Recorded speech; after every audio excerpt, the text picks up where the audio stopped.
Okay, everyone, how are we doing? Oh no, I probably know the answer to that, not too well.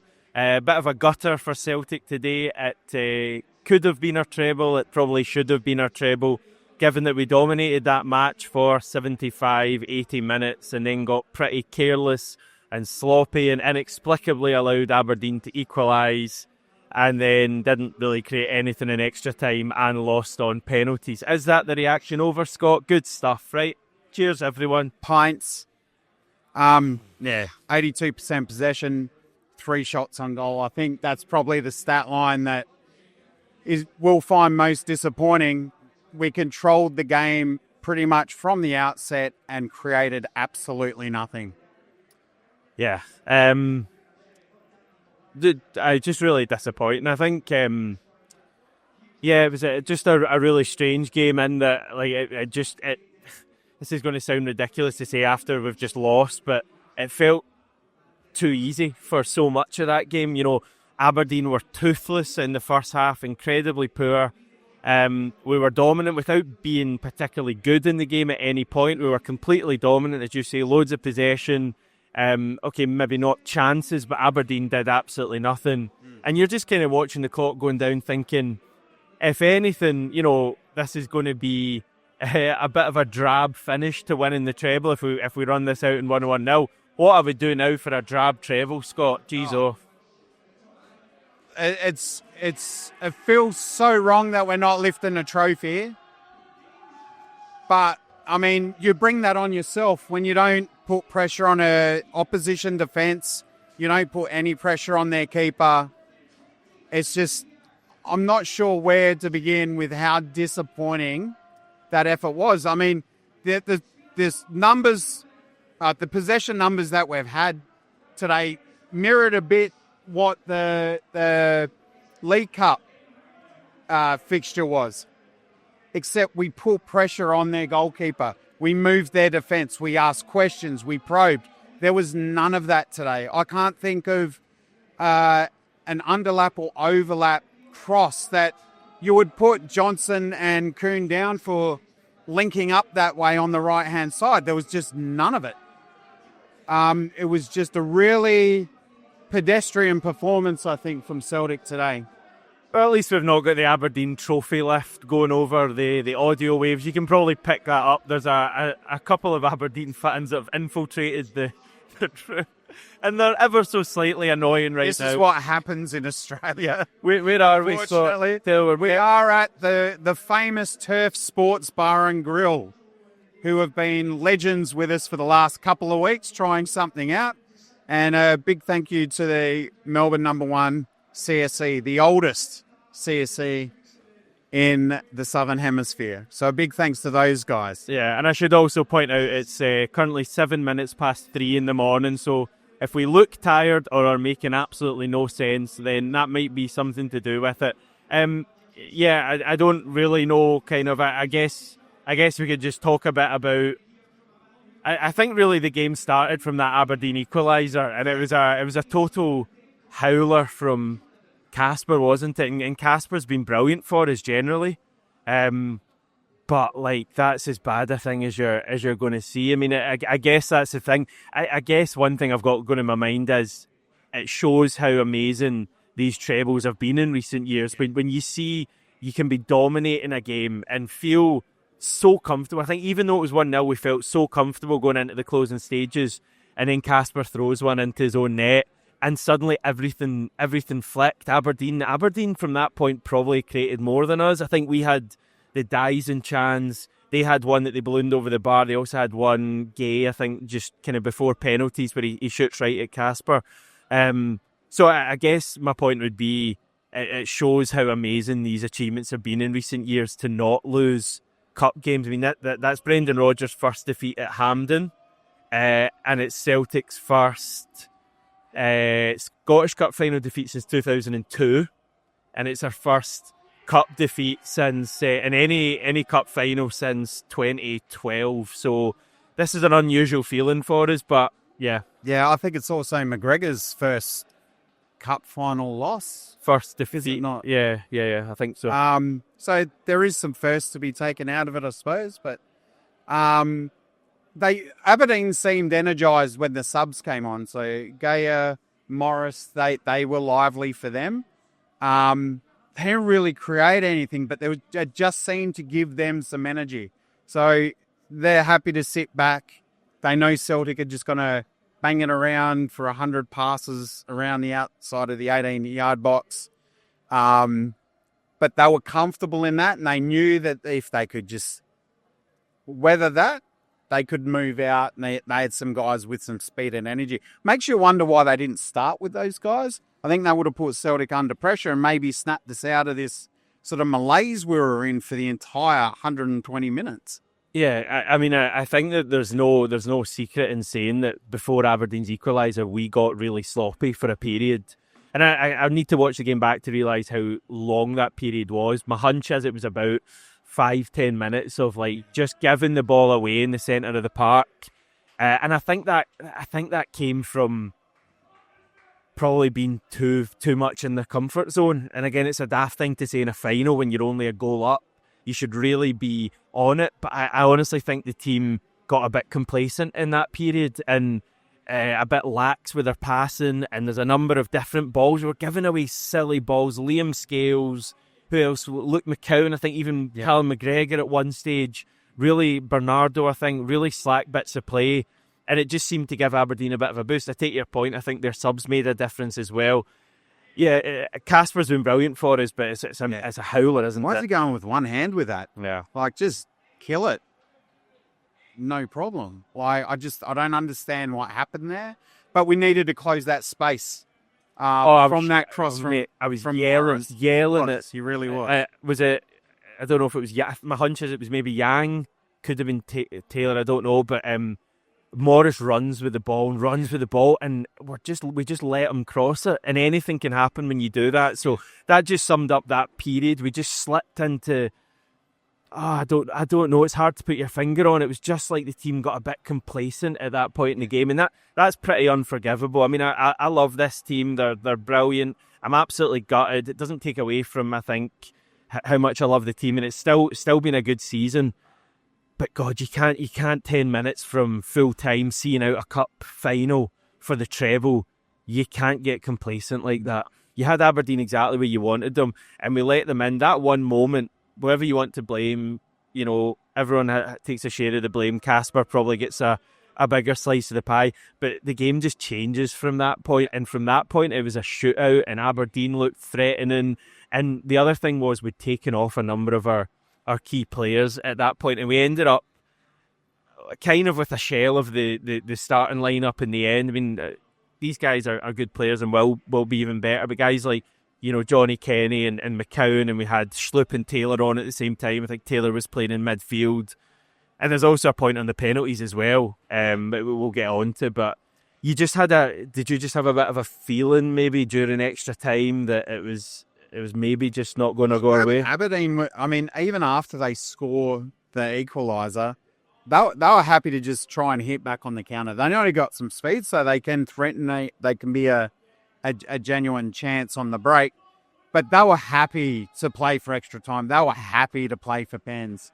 And I don't know, I didn't feel that Rodgers maybe made the right substitutions at the right time. Given how the game had played out, we hadn't been really threatening, with Aberdeen sitting back, just happy to just absorb. They're going to play for penalties. You got Engels who rattled a shot off the upright. Oh, yeah. That was one of the few times we'd gone direct. At that point, we take him off. We're into extra time. We take Bernardo off. They may not have had stellar games, but they're guys that can have that one moment. And Jeffrey Schlupp, I'll credit the Jeffrey Schlupp. He looked like he was ready to play in his limited minutes, and he rattles that absolute cannon off the crossbar. I get, but that's one of 3 shots for the entire game. So you get to pens, and you're like, well, who we got left? Well, I was going to bring this up because we can jump to penalties. I've got the 5 players who took them in the League Cup final against Rangers: Ida, McGregor, Engels, Hatate, and Maida. So from those 5, I think only McGregor and Maida took them there. So you're missing 60% of the takers from the last shootout, and I guess, as I say, Rodgers took off. Engels, James Forrest potentially would have taken one. Rail Hatate, even away from penalties, Hatate was a huge miss. Yeah. You're talking about us moving the ball side to side to side to side and not having any penetration.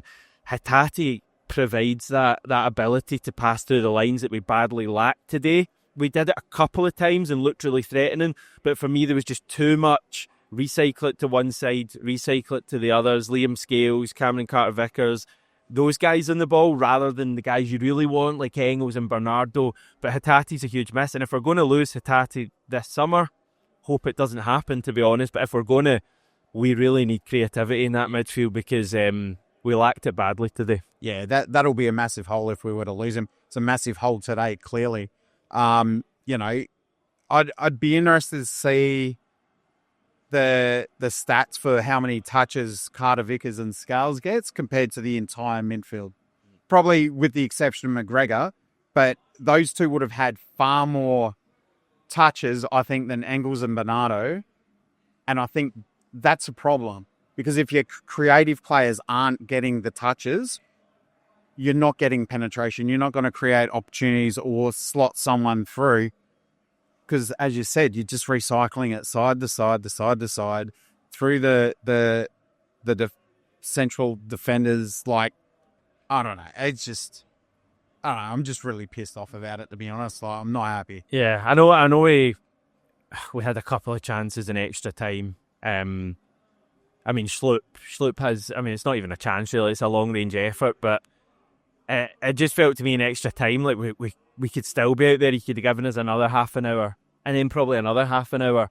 Give us an extra 90 minutes and we wouldn't have scored. Yeah. It didn't feel like the goal was ever going to come. I reckon you could put Henrik Larsson in as striker and the ball would never have gotten to him barely at all on a day like this and he wouldn't score. And he's the greatest, right? Like, it was that poor in that final third.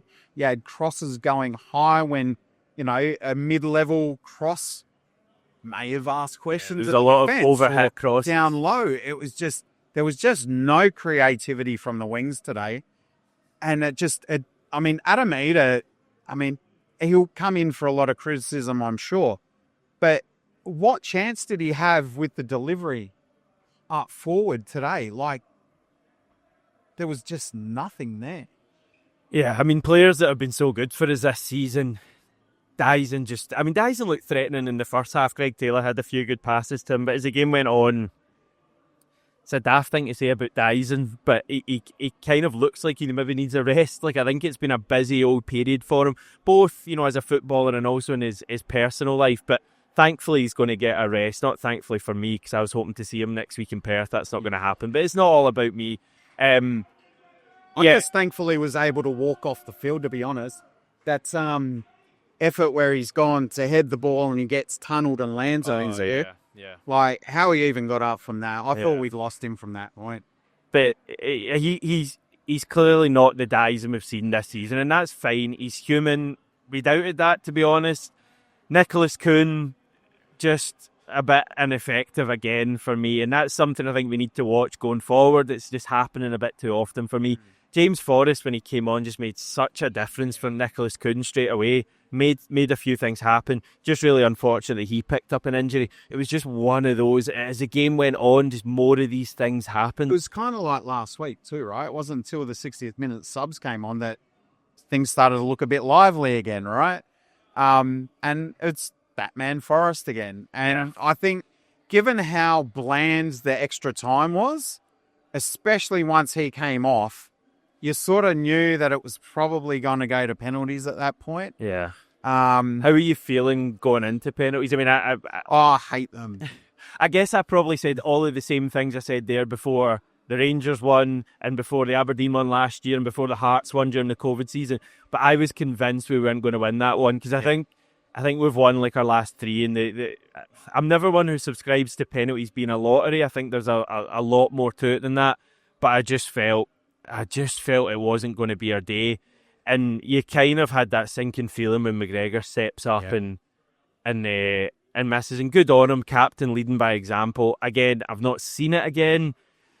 I don't think it was a horrendous penalty. I think Netov's quite a good goalkeeper in terms of saving them. But, Aberdeen, to be fair to them, took their penalties incredibly well. Yeah, I think it was the fourth penalty? No, third penalty. Yeah. Where he's roofed it into the top left line. No one's stopping that. Daba, I think. Yeah. Penalties. Look, you got to decide a game somehow, but it's good when you win. It is good when you win, but I think I said to you just during extra time, I was like, this can't go to pens because I just don't think we got the guys on the pitch at the moment to take them, to be able to trust that they'll get all five, put the pressure on Aberdeen. McGregor misses the first one, pressure's already on us. But Alistair Robinson's taking one, you kind of feel like you're in trouble when he's stepping up needing to score. I wasn't surprised at all when he missed. Fair play Johnny Kenny, who didn't do much in the game again, didn't have much service. Well done for him for tucking away his penalty. Any players in particular? I guess nobody. You don't really feel good about anyone. I actually thought McGregor, for the most part, had a pretty good game, but just when Aberdeen started really attacking us, we just looked pretty vulnerable. Carter Vickers was all right as well, wasn't he? Yeah.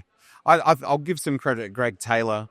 I thought he had potentially final game. I thought he put in some good efforts when called upon in defence.